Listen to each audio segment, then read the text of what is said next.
Yet, 2 days ago, they shot 2 failed missiles on a target 4,000 kilometers away. For years, they told the world that their missiles could only range 2 kilometers. Surprise. Yet again, Iran lied. Iran's air defenses are now being showcased as winning the scoreboard against Trump's smartest weapons. From F-35, F-15, AGM-158, and now a Tomahawk, Iran is turning US's arsenal into an embarrassment. Another Tomahawk falls from the sky, as Tehran proudly adds yet one more US weapon to its growing kill list. From stealth jets to cruise missiles, Iran is using every interception to humiliate Washington in front of the world. Amid a surge in cross-border attacks, Iran is now claiming fresh successes in stopping incoming threats over its own territory. Officials say Iranian air defense units intercepted a US Tomahawk cruise missile and shot down a reconnaissance drone that had entered Iranian airspace. According to Governor Kazem Kazemi, the missile was destroyed near the Gol-Tepe road, and Iranian forces have reportedly downed more than 130 hostile drones since the conflict began. Kazem Kazemi said, and I quote, "The air defense systems of the western region of the Islamic Republic of Iran Army identified and destroyed this missile before it reached its target. The interception operation was carried out with high precision and speed, and the region's defense systems reacted to the threat in the shortest possible time." Unquote. Meanwhile, IRGC reported that its air defense units successfully shot down an unmanned aerial vehicle over Iran's Qazvin province, signaling yet another attempt to breach the country's airspace. IRGC statement read, and I quote, "At dawn today, an American Zionist reconnaissance drone that had entered the airspace of Qazvin province was destroyed and shot down by the nationwide air defense fire of the devoted forces of the Hazrat Saheb al-Amr IRGC in the Avaj region." Unquote.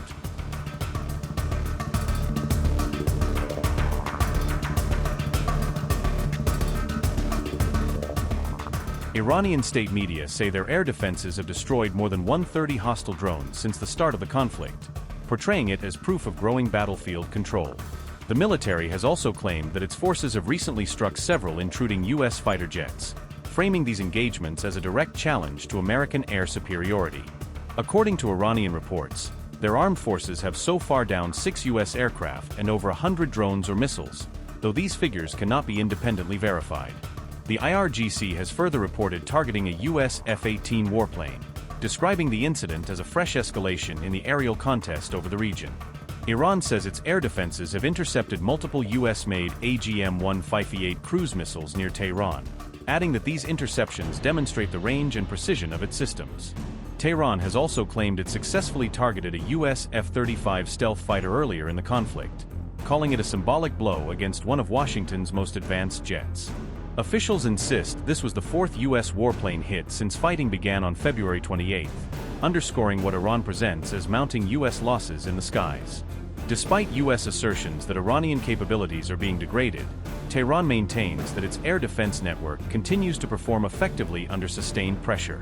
In response to the conflict, Iran says it has launched more than 80 waves of missile and drone strikes on US and Israeli targets across the region, signaling a prolonged campaign. Amid all this, the US Defense Secretary has publicly downplayed Tehran's capabilities, claiming at one point that Iranian missiles could only range 2 kilometers, a remark Iran now mocks as outdated. And 27 days ago, Iran had a modern military. Never in recorded history has a nation's military been so quickly and effectively neutralized. Operation Epic Fury is not an endless war. It's a decisive campaign with clear objectives to destroy Iran's offensive military capabilities and ensure they never obtain a nuclear weapon. This is stuff for the history books. This is stuff for legacy. Mr. President, you are acting now to ensure future generations do not have to live under the threat of a nuclear-armed Iran. However, you wouldn't know it if you listened to the dishonest hate Trump media, as you referenced. The folks here in the room, these cameras, they have a choice. You're either informing the American people of the truth or you're not. Because I hear it from my people every day. Behind every headline you write, there's a helicopter crew in the air. And behind every news banner you write, there's a battalion on the move. And behind every fake news story, There's an F-35 pilot executing a dangerous mission. My message to the media is get it right. This actually isn't something new to me. I may be a young guy, Mr. President, but I'm not a rookie in this realm. In 2007, I helped lead the surge, the public fight for the Iraq surge. Stood and watched people stand in the Senate and declare the war is lost before it even started. Who was that? It was Harry Reid. That was the Democrats and the media working hand in glove. Back then, it was 3 years into a war. Now we're 3 weeks into an operation. But see, unlike Iraq, this isn't a tie. This is not parody. This is not chaos. This is success, pure American success, on plan, and as the president said, ahead of pace. Over 10,000 enemy targets destroyed, over 140, I think now you're right, Mr. President, over 150 naval vessels sunk, underground facilities destroyed, their defense industrial base in shambles, and overnight, not only do they not have a Navy, Mr. President, they no longer have a Navy commander. IRGC's Navy commander was killed overnight in operation. So no Navy leader. Now that here's the thing about the media, though. If President Trump had not acted, you'd be screaming, why not? And now that he has taken decisive action, you're asking, well, why did you? It's the same old tired playbook, TDS in your DNA. But the hardworking, God-fearing, patriotic Americans out there know better. And you alluded to this, President Obama, Mr. President. Here's a fact that you don't hear on your networks, but we know. Many of the Iranian military factories and bases that we're systematically destroying were paid for by the pallets of American cash that Barack Obama flew into Tehran under the Iran deal. You might call it an inconvenient truth. Iran took our money and turned it into weapons and bunkers and ammo. And now we're destroying those weapons, and you're righting, Mr. President, that grievous wrong. And make no mistake, we had to act. And our objectives are clear. No nukes, no Navy, and a complete dismantling of their missile program and defense industrial base. And as Marco pointed out, that mission, and the VP as well, has not changed since day one. Yet, 2 days ago, they shot 2 failed missiles on a target 4,000 kilometers away. For years, they told the world that their missiles could only range 2 kilometers. Surprise. Yet again, Iran lied. And to the world, I say London is 4,000 kilometers from Iran.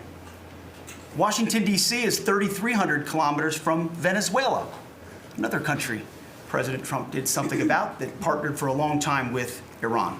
So you're telling us that Iran is not a threat to the world or to the U.S. President Trump knows better. And here's what success actually looks like right now. You mentioned it, Mr. President. A-10 Warthogs, if you know them, you love them, and Apache helicopter gunships are flying strike missions inside Iranian airspace and throughout the Strait of Hormuz at will. See, you only send these slow, low-flying, close air support platforms when the enemy has no meaningful air defenses left. Their presence is proof that Iran's air defenses are gone.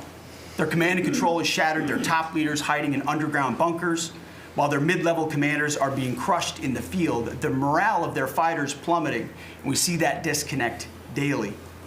They're privately admitting, as you said, Mr. President, very heavy losses. We know that. President Trump has given us a clear mission. Our capabilities are only going up and Iran's are plummeting. We are here to win, and we're full speed ahead. So, Steve, we appreciate your efforts. We pray for a deal, and we welcome a deal. And we have the ultimate deal maker to make it happen. But in the meantime, as I said yesterday, the Department of War will continue negotiating with bombs. War is negotiation by other means. And finally, I want to thank our incredible troops, our pilots, crews, sailors, refuelers, air defenders, the absolute best of America, the real 1% of our country. This president, President Trump, has your back. And I know this cabinet prays for you every single day, and we ask the American people to do the same as they continue in this mission.